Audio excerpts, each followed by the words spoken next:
Christina! Christina's gone.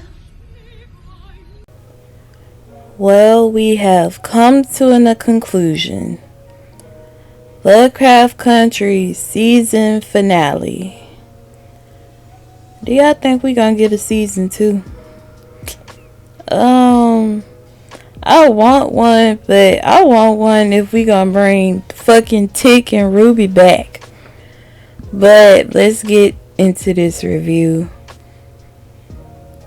I've been in love with every episode, but all the other episodes in comparison to this episode, this episode's actually a little slower. Like, we ain't really get to the nitty gritty to the end, but I'm pretty sure that's because of what was finna take place. Like, now we just gotta take everything that we know and learned, and this is the time basically. But kinda just want to talk about the most important parts. With the Ruby and Letty situation, they didn't want Letty to tell Ruby about what they're planning to do to Christina. And Letty basically wanted Ruby's help because she's closest to Christina. And in that moment, Ruby was like, it just seemed like you always want something. We don't really feel like sisters, basically.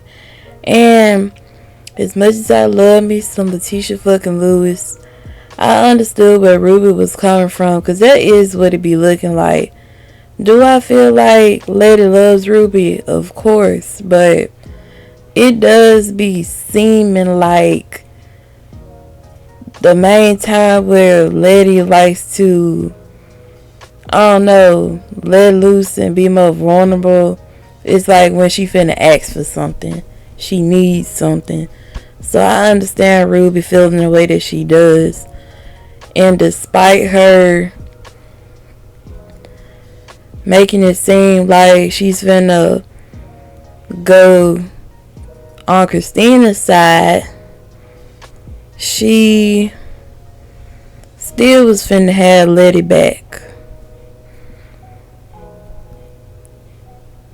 And I knew something was up. And I was thinking to myself, if y'all really gonna think y'all gonna pull a fast one on Christina, y'all mistaken. And we found it out. Christina fucking kills Ruby.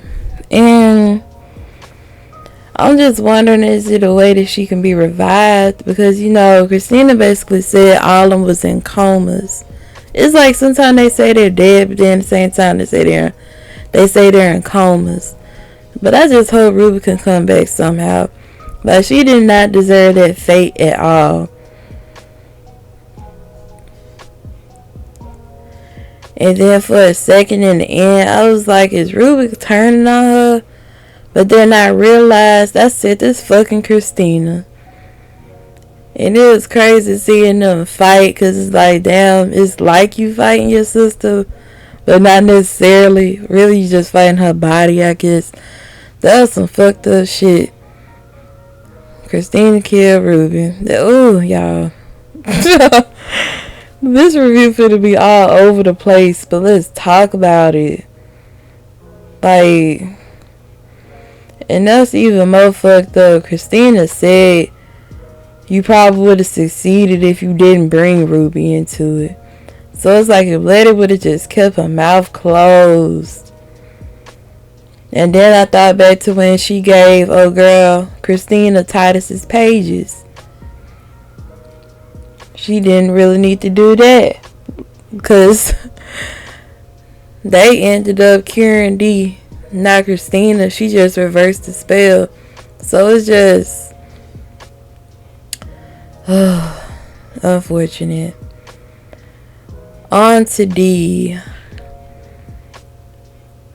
She comes back, and I was confused why her arm was like, I guess, dead. I guess, like, why was it still like that? But everything else back to normal. And she was mad with her mom, Hippolyta, because she left her all alone. And that's basically how it's been for Dee. Everybody just been leaving her for the fend for herself. But Hippolyta, she's trying to redeem herself. That blue hair color looked so good on her. And she's gonna help all of these dreams come to life.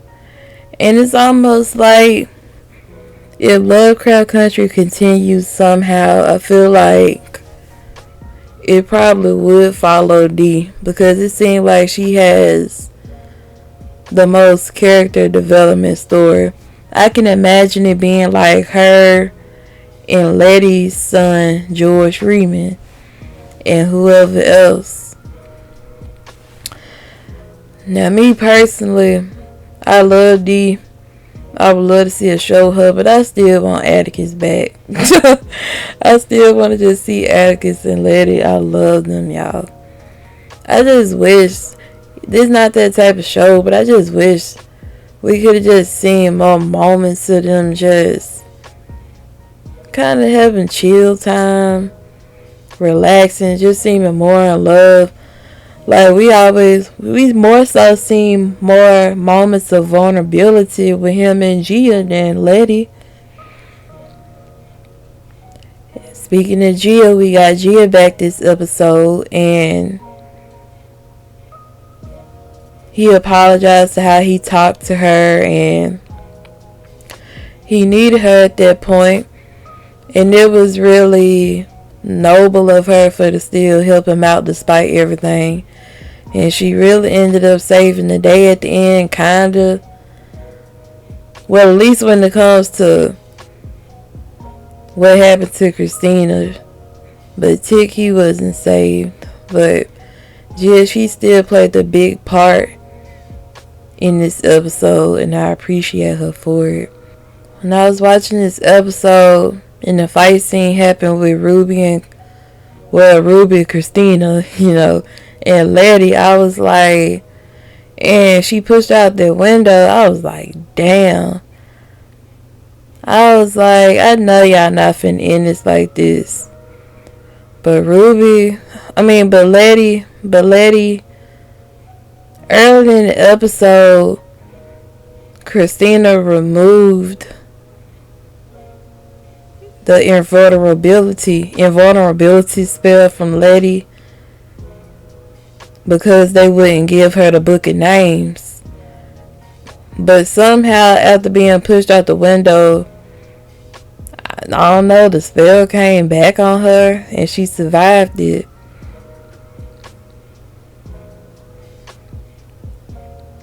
But it was a really bold and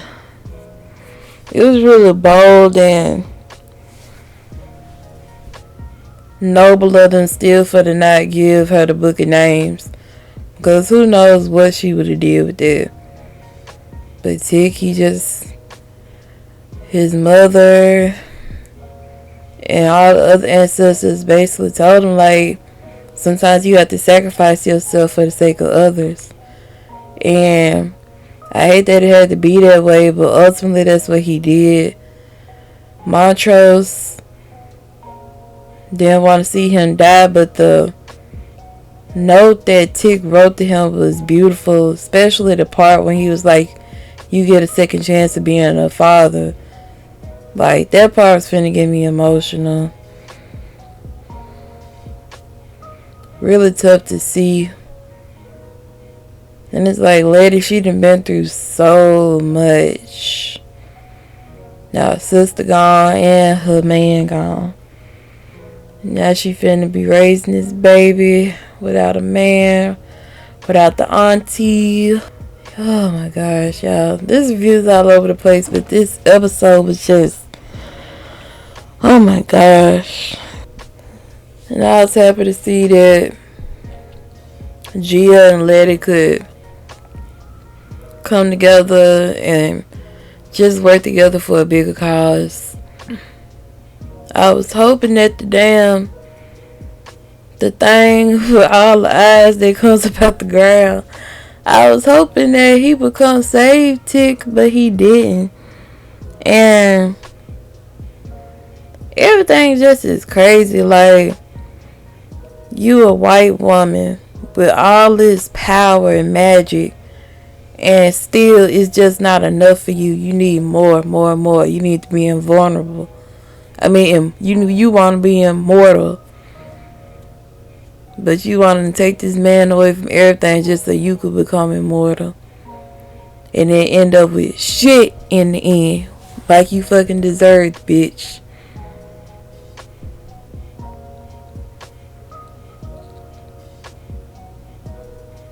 Thanks to Gia. Tick was finna lose it when he thought Lady was dead, but seeing her before his final moments kind of made him smile, and just like he was gonna be okay knowing that she was okay. And I was like, and when she tried to kill Christina, I was like, damn, you too late. But y'all, I'm pissed. Like, just rethink about this shit. I'm pissed off now. Like, just think about, like, that bitch ain't take no fucking time trying to kill T. That shit replaying in my head. I'm mad as hell. Like, I didn't rewatch damn near every episode. I don't know if I can rewatch this one. I don't know, man. But they stoned the bitch in the end, but she stuck there. And D comes up and she asking her for help, and I'm like, bitch, the fuck? Y'all played the part about her fucking father dead. And D killed that bitch with her prosthetic arm. Or her robotic arm. As she fucking should. This is what you fucking get for being so fucking greedy and selfish. You got all this shit going for you, still it's just never enough. And Letty took away magic from all white people. That's why we don't say white girl magic, we say black girl magic. And it kind of made me even more like a brain fuck. Cause somebody said that in the book Tick didn't die. So I was like, how come y'all had to do that for the show? And just how this ended, that's how the show was going. It seemed like it's the end. So while I was editing, I remembered that Tick and Letty went and got baptized. And I was like, in the midst of all this stuff, after all this magic, now y'all want to turn to God, which is great.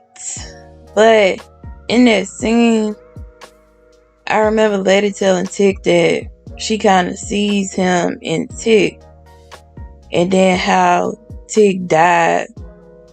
It was like he was crucified. So they could spin it like that to where Tick is dead, quote unquote, but he's gonna come back. Of course, Tick not God, but that's kind of, I don't know, it kind of made me think about that. How y'all feel about that? Like, I could see D having a spin-off, but if they did bring the show back, it's like, what can they do if Tick and Ruby is gone? Somebody did bring up the point that Letty could explore the parallel universe to bring them back. But then, like, who would be the villains? The antagonists then? Christina's gone. White people don't have magic. We'll be moving forward in time, so even though it's still racist as fuck, it would be a little less racist. So how could that even go? I'm pretty sure they would pull something off because this show is extraordinary, but I guess time will tell what's gonna happen next. Like I said, I apologize for this review being all over the place, but my thoughts are all over the place with this episode. Hopefully I didn't miss nothing. If I did, we could talk about it below. Please let me know what you thought. Please like, comment, and subscribe, and thank you for watching. Christina! Christina's gone.